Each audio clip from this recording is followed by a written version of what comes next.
परतवाडा करसगाव कांडली मार्गावर एक गंभीर अपघात घडला आहे। रस्त्यावर अचानक हरिण आडवे आल्याने भरधाव वेगाने येणाऱ्या कार चालकाने हरिणाला वाचवण्याचा प्रयत्न केला, मात्र वाहनावरील नियंत्रण सुटल्याने कार पलटी झाली आणि अपघातात वाहनातील प्रवासी जखमी झालेत। परतवाडा करसगाव कांडली मार्गावर हा अपघात घडलाय।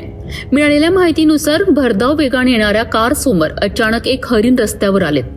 हिरणला धडक बसू नये म्हणून चालकाने वाहन वळवण्याचा प्रयत्न केला, मात्र अचानक घेतलेल्या वळणामुळे कारवरील नियंत्रण सुटलेत आणि वाहन पलटी झालेत। या अपघातात कारमधील प्रवासी जखमी झालेत।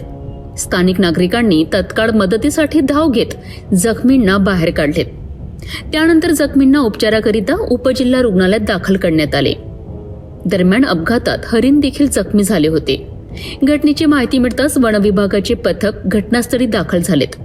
जखमी हिरणला सुरक्षितपणे ताब्यात घेऊन त्याच्यावर उपचारासाठी आवश्यक कारवाई करण्यात आली आहे।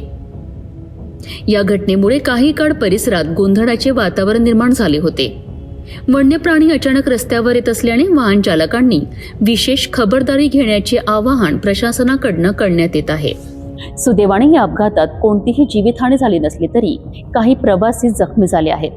वनक्षेत्रालगतच्या रस्त्यांवर वाहन चालवताना वेगावर नियंत्रण ठेवणे आणि सतर्कता बाळगणे अत्यंत गरजेचे आहे।